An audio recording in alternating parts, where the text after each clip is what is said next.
پروردگار عالم قرآن مقدس میں مومنین سے کتاب فرمایا ہے، یا ایھا الذین آمنوا ادخلوا فی السلم کافۃ ولا تتبعوا خطوات الشیطان انہ لکم عدو مبین۔ اے ایمان والو، دین میں پورے کے پورے داخل ہو جاؤ،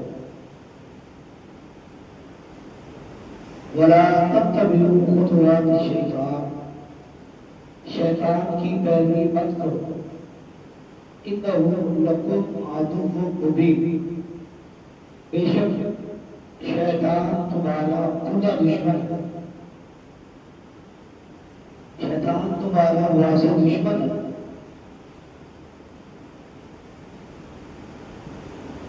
اس کی اتباع اور پیروی سے اجتناب کرو۔ دین میں، شریعت میں، اسلام میں مکمل کمپلیٹلی انٹر ہو جاؤ۔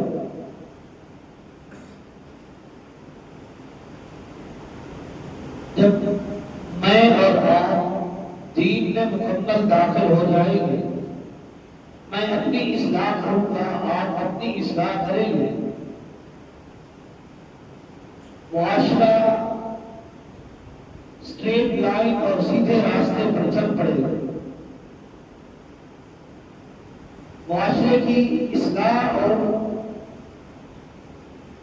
معاشرے کا سلجھاؤ ہمیں اپنے اوپر، ہماری اپنی باڈی پر اسلام کے نفاذ سے ہو سکتا ہے۔ یہ 5-6 فٹ کا جسم، ہر شخص اپنی اسی باڈی پر، اس جسم پر اسلام کے قوانین، اصول اور ضوابط لاگو کر لے تو انشاءاللہ معاشرے سدھر جائیں گے،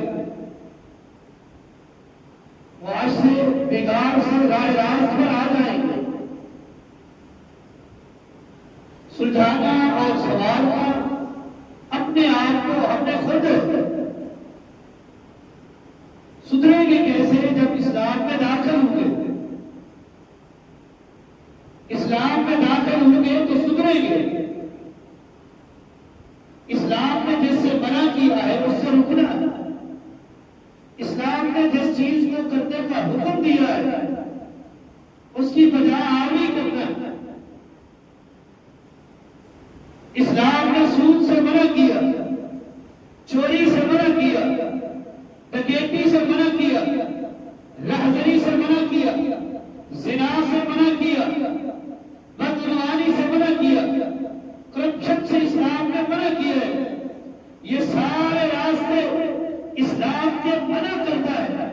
اگر ہم میں سے ہر شخص اللہ کے بتائے ہوئے راستے پر چل کر اللہ کے یہ روکے ہوئے، منع کیے گئے ان اصولوں سے رک جائے، آٹومیٹکلی معاشرہ سلجھ جائے گا، اس کی اصلاح ہو جائے گی۔ اسلام نے نماز کا حکم دیا ہے، اسلام نے روزے کا حکم دیا ہے، اسلام نے زکات کا حکم دیا ہے، اسلام نے جمعے کا حکم دیا ہے، اسلام نے عمرے کا حکم دیا ہے، اسلام نے حج کا حکم دیا ہے۔ تو اسلام کے پہلوؤں پر عمل کریں گے، معاشرہ سلجھ جائے گا، معاشرے کی اصلاح ہو جائے گا۔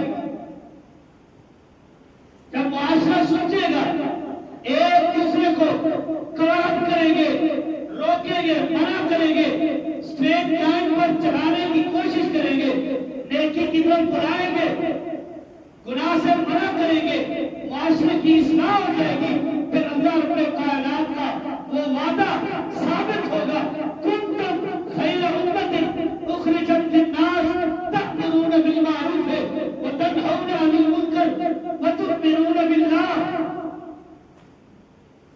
تم بہترین امت ہو، جتنی بھی امتیں اللہ نے اس کائنات کی پشت پر بھیجی ہیں، ان سب سے افضل اہمیت والی، شان والی، عظمت والی، برتری والی بہترین امت اللہ نے اگر کسی کو خطاب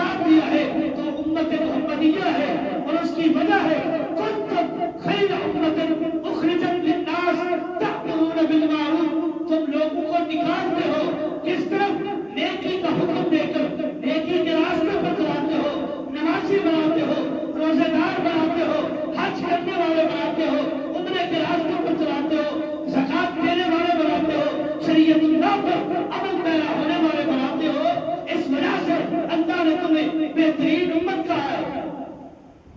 وَتَنْهَوْنَ عَنِ الْمُنكَرِ، اور تمہاری دوسری خوبی، تمہاری دوسری کوالٹی یہ ہے کہ تم لوگوں کو راہ راست پر چلاتے ہو، گناہوں سے، بے راہی کے شکار لوگوں کو برے راستے سے ہٹا کر نیکی کے راستے پر چلاتے ہو، گناہوں سے منع کرتے ہو۔ یہ دو خوبیاں ہیں، یہ دو کوالٹیز ہیں۔ اللہ رب کائنات نے اس کی بنا پر اس امت کو افضلیت، بہتری، برتری اور عظمت کا مقام بخشا ہے۔ کسی مقام پر کیا ہو العالمین نے فرمایا ہے وَلَتَكُن مِّنكُمْ أُمَّةٌ يَدْعُونَ إِلَى الْخَيْرِ يَأْمُرُونَ بِالْمَعْرُوفِ وَيَنْهَوْنَ عَنِ الْمُنكَرِ وَلَتَكُن مِّنكُمْ أُمَّةٌ، تم میں سے ایک ایسی امت ہے، اس کائنات میں ایک ایسی امت ہے يَدْعُونَ إِلَى الْخَيْرِ وَلَتَكُن مِّنكُمْ أُمَّةٌ يَدْعُونَ إِلَى الْخَيْرِ، خیر کی طرف دعوت دیتے ہیں، خیر کی طرف بلاتے ہیں، نیکی کی طرف لوگوں کو لے کر آتے ہیں۔ جس قدر کوشش کرنی پڑے، کاوش کرنی پڑے، خرچ کرنا پڑے، اپنی طرف سے، اپنی جیب سے خرچ کر کے لوگوں کو نیکی کی، اچھائی کی دعوت کے اس سفر پر چلا دیتے ہیں۔ وَيَأْمُرُونَ بِالْمَعْرُوفِ، نیکی کا حکم دیتے ہو، وَيَنْهَوْنَ عَنِ الْمُنكَرِ، اور گناہوں سے منع کرتے ہو۔ نیکی کا حکم دینا یہ صرف عالم دین کی، ایک مبلغ کی، ایک داعی کی، ایک استاذ کی، ایک قاری کی رسپانسبلٹی اور ذمہ داری نہیں، یہ ہر شخص کی ذمہ داری ہے جس کو اللہ نے عقل دیا ہے، شعور دیا ہے، فہم بخشا ہے۔ ہر شخص کی ذمہ داری ہے کہ وہ اپنے تئیں کوشش کرے، لوگوں کو نیکی کے راستے پر چلائے، گناہوں سے منع کرے۔ میں نہیں کہہ رہا، امام الانبیاء نے خطبہ حجۃ الوداع کے موقع پر فرمایا تھا فَلْيُبَلِّغِ الشَّاهِدُ الْغَائِبَ، تم میں سے ہر شخص کی ذمہ داری اور رسپانسبلٹی ہے جو یہاں آیا ہے وہ مجھ سے دین سیکھے اور ان لوگوں تک دین کی تبلیغ اور دین کی تعلیمات کو پہنچائے جو یہاں حج کرنے کے لیے نہیں آئے، تاکہ ان تک میرے دین کی، ایمان کی یہ روشنی، یہ کرنے، یہ مینار نور جو دین ہے اس کی یہ تعلیمات ان تک پہنچ سکے۔ اور یہی وجہ ہے اصحاب پیغمبر نے اپنی ذمہ داری کو پورا کیا، آج ہم تک اللہ کا دین پہنچ چکا ہے۔ اگر اس وقت کے لوگ یہ کہتے ہماری ذمہ داری نہیں، یہ مبلغ کرے، یہ داعی ذمہ داری ادا کرے، یہ حاکم وقت ذمہ داری ادا کرے، یہ بڑا ذمہ داری ادا کرے، دین نہیں پہنچنا تھا۔ ہر شخص نے اپنی ذمہ داری سمجھی، دین پہنچایا، آج پہنچا ہے، اللہ کا قرآن بھی پہنچا ہے، محمد رسول اللہ کی صحیح احادیث بھی ہم تک پہنچی ہے، اس وجہ سے کہ وہ لوگ امر بالمعروف کرتے تھے اور نئی منکر کیا کرتے تھے، اپنی اس ذمہ داری کو ادا کیا جس سے آج میں اور آپ دستبردار ہونے کی کوشش کرتے ہیں۔ نبردار نہ ہو جائے، ہماری جان چھوٹ جائے، ہم کیوں کریں، یہ مولوی کرے، یہ محلے کا عالم دین کرے، یہ قاری قرآن کرے، یہ محدث وقت کرے، یہ مبلغ وقت کی ذمہ داری ہے، یہ دعوت کا کام خطیب کی ذمہ داری ہے، نہیں، ہر شخص کی ذمہ داری ہے جو اللہ کے رسول کی ایک حدیث سنے اسے دوسرے لوگوں تک پہنچائے۔ اگر نہیں پہنچائے گا اپنی اس ذمہ داری میں کوتاہی برت رہا ہے۔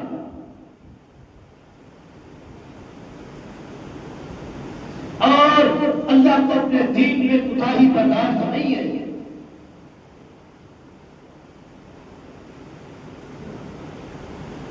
دعوت دین کے لیے، امر بالمعروف کے لیے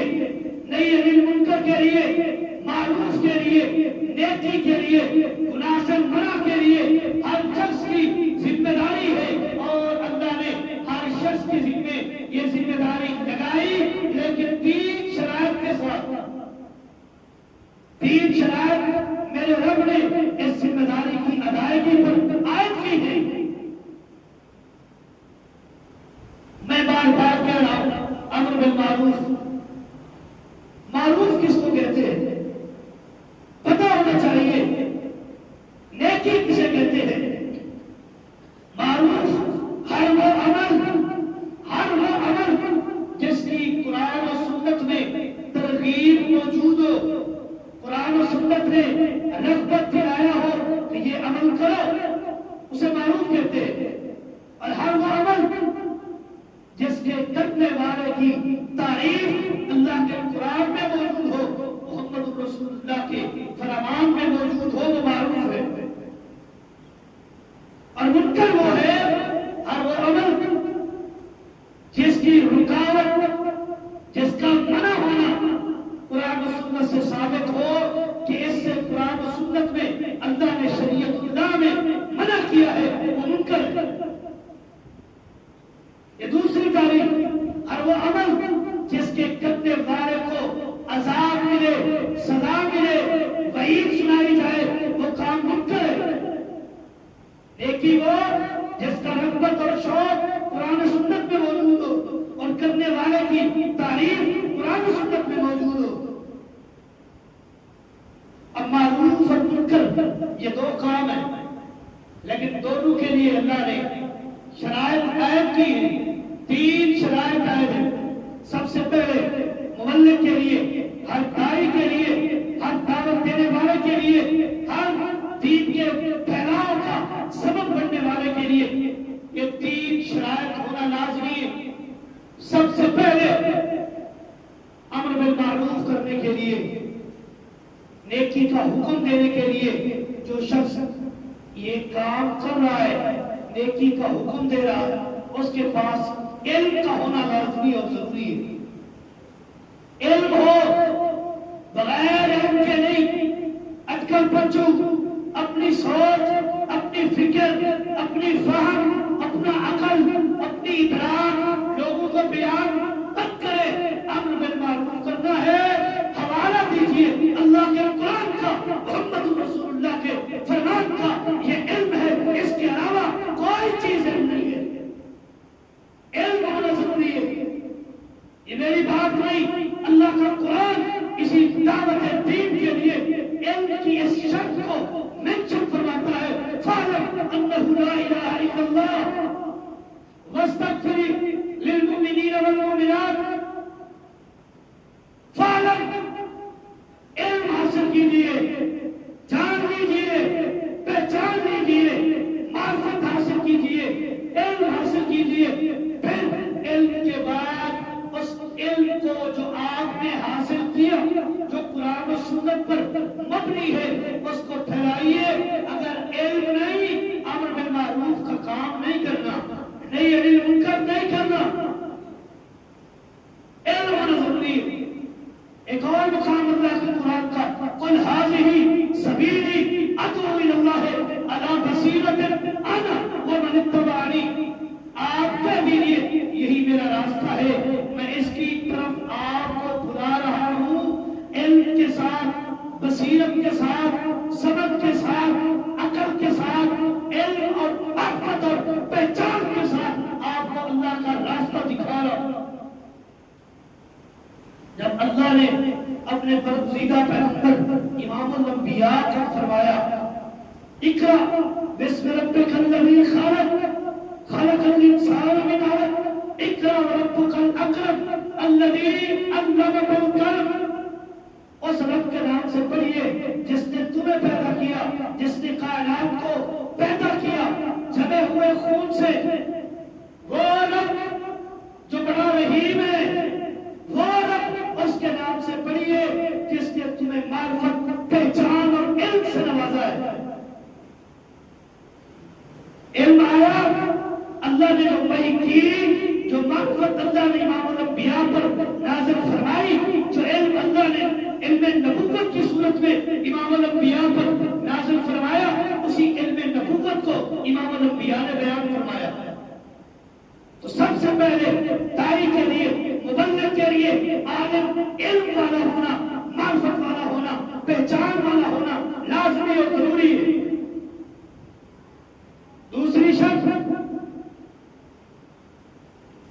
جب دعوت دین اور اس عظیم ذمہ داری کو ادا کر رہے ہو تو پھر اپنے لہجے میں لہجے میں، انداز میں نرمی لے آئے۔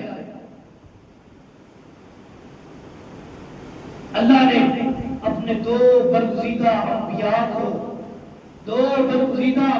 کو یہی حکم دیا ہے،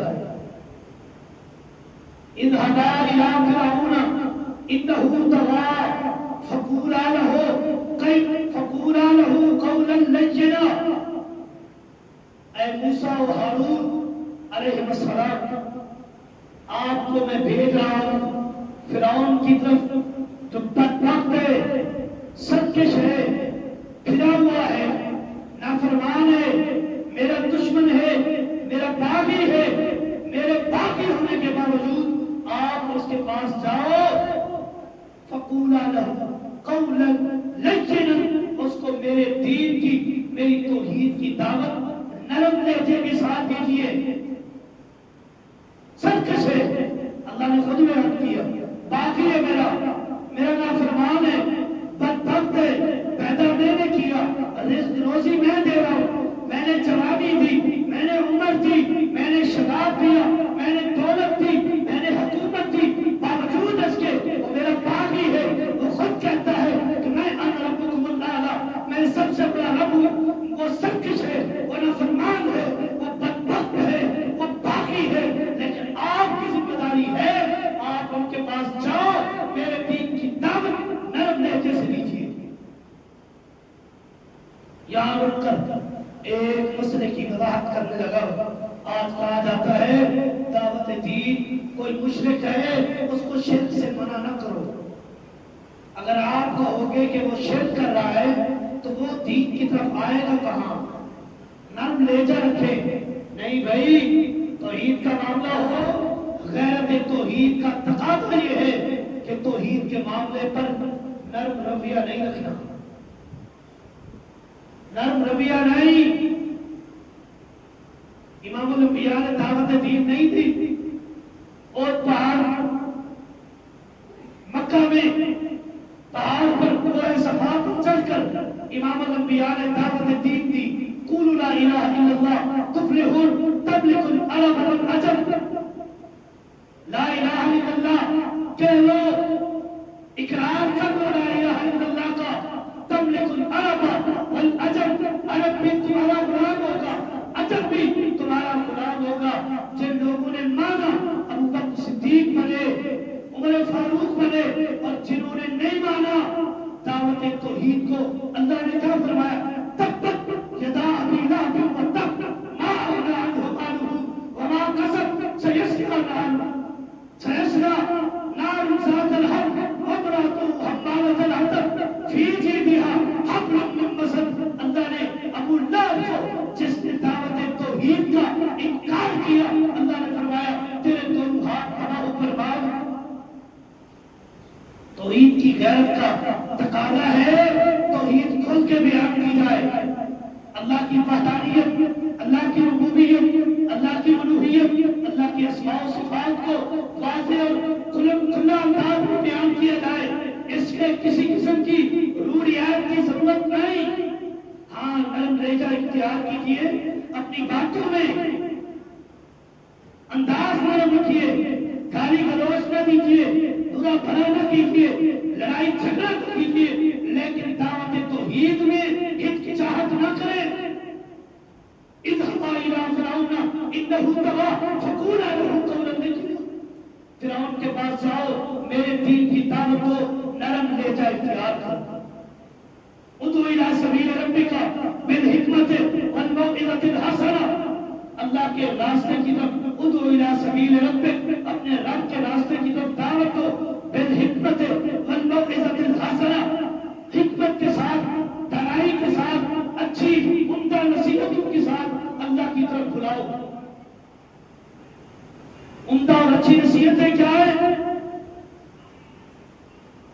اللہ کے دین کا واضح اعلان، اللہ کی توحید بیان کی جائے، محمد رسول اللہ کی سنت بیان کی جائے، یہ دعوت دین۔ اور امر بالمعروف اور نہی عن المنکر کی تیسری شرط یہ ہے کہ جب آپ آپ یہ ذمہ داری ادا کریں گے آپ کو مصیبتیں آئیں گی، پریشانیاں آئیں گی، تکالیف کا سامنا کرنا پڑے گا، چیلنج فیس کرنے پڑیں گے۔ آپ نے کیا کرنا ہے؟ دعوت دین میں آنے والی ہر تکلیف کو، ہر مصیبت کو، ہر دکھ کو، ہر الم کو صبر کے ساتھ برداشت ثابت کرنی، اختیار کرنی ہے، صبر کرنا ہے۔ اللہ نے اس بات کو بھی قرآن میں ذکر فرمایا، یا اقم الصلاۃ۔ لقمان علیہ السلام نے اپنے بیٹے سے نصیحت کی، اے میرے بیٹے اقم الصلاۃ، نماز قائم کرو، وامر بالمعروف، دوسری طرح ذمہ داری لوگوں کو نیکی کی دعوت دے، ونہی عن المنکر، تیسری طرح ذمہ داری یہ ہے، تیسری طرح ذمہ داری یہ ہے لوگوں کو گناہوں سے منع کر، واصبر علی ما اصابک ان ذلک لمن عزم الامور۔ جب یہ تین کام تو کرے گا تجھے تکلیفیں بھی پہنچے گی، مصیبتیں بھی آئیں گی، آلام بھی پہنچیں گے، دکھ بھی آئیں گے، غم بھی آئیں گے، آندھیاں بھی ہوں گی، طوفان بھی آئیں گے، چکر بھی آئیں گے، مصیبتوں کے تیرے اوپر پہاڑ ٹوٹیں گے، لیکن تو نے ایک کام کرنا ہے، صبر کا دامن نہیں چھوڑنا۔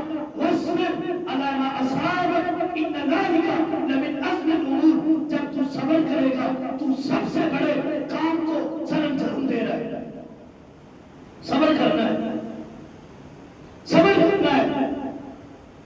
صبر کا دامن ہاتھ سے چھوٹ گیا تو یہ کام نہیں ہو سکے گا، یہ ذمہ داری ادا نہیں ہو سکے گی۔ یہ ذمہ داری ادا ہوگی تب جب تین شرطیں پوری کی جائے۔ یہ کام کرنے والا، امر بالمعروف کرنے والا، اس کو عرفت ہونی چاہیے۔ نمبر دو، اس کا رویہ، اس کا انداز نرم ہونا چاہیے، حکمت اور دانائی کے ساتھ لوگوں کو نیکی کا حکم دے، برائی سے منع کرے۔ اور تیسرا کام، نیکی کا حکم دیتے ہوئے برائی سے منع کرتے ہوئے تکلیفیں آئیں صبر کرے۔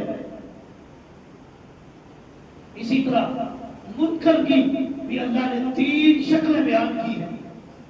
نہیں یعنی منکر کی اللہ نے تین شکلیں امام الانبیاء کی زبان اقدس سے بیان کرائی۔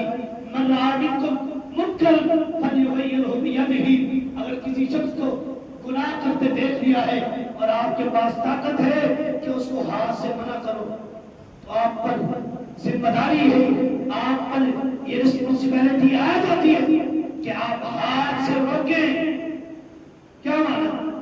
آپ کے ماتحت جتنے بھی آتے ہیں، بیوی بچے ہیں، اگر گناہ کے راستے پر چل پڑے ہیں ہاتھ سے منع کرو، ڈانٹ ڈپٹ کرو، زد و کوب کرو، سزا دو تاکہ وہ نیکی کے راستے پر چلے، گناہوں سے باز آئیں۔ من رأى منکم منکرا فلیغیرہ بیدہ فإن لم یستطع فبلسانہ، اگر ہاتھ سے روکنے کی طاقت نہیں، جرأت نہیں ہے، سکت نہیں، پاور نہیں، آپ کے پاس اتنا پاور اور طاقت اور جرأت نہیں ہے کہ آپ کسی کو ہاتھ کے ذریعے گناہ کرتے ہوئے روک سکیں، تو آپ اس کو زبان کے ذریعے منع کریں۔ بھائی برادر، آپ یہ جو کام کر رہے ہیں یہ اللہ کی نافرمانی کا ہے، باز آ جاؤ، زبان سے منع کرو۔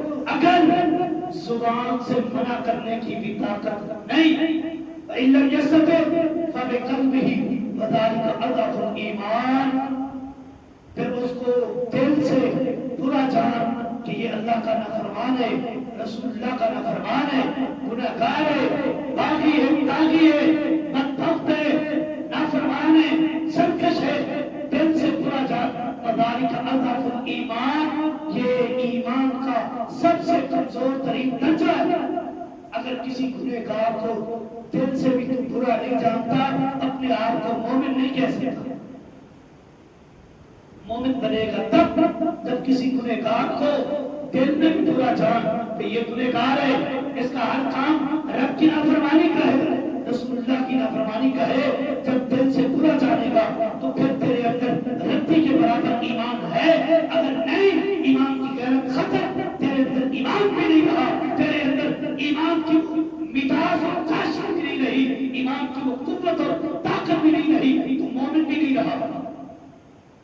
اگر ایمان بچانا چاہتا ہے، اپنے آپ کو مومن رکھنا چاہتا ہے، تو امر بالمعروف کرنا پڑے گا، نہی عن المنکر کرنا پڑے گا۔ اللہ رب کائنات مجھے اور آپ سبھی ساتھیوں کو قرآن و سنت سمجھنے اور اس پر عمل پیرا ہونے کی توفیق دے۔ هذا ما عندي والله اعلم بالصواب وما توفیقی الا باللہ۔